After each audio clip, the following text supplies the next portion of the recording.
राज्य में ख़ास वेझो ज़ाल मुड़स मुबैना घर में फाओ खाई खुदकुशी करे छॾी आहे। अपडेट मालूम कयो त तालिब शर्का जी तालिब बिन आवाज़ सां वधीक छा अपडेट आहे?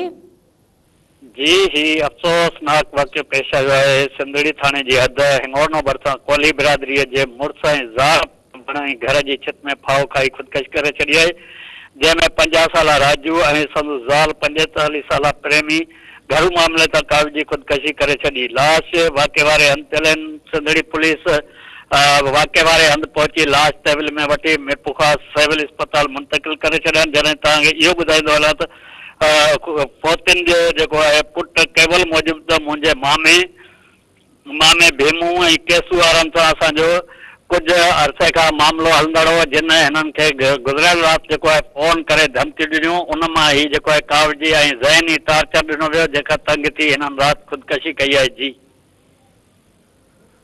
तालिब अपडेट खां आगाह करण जे लाइ अव्हां जी महिरबानी।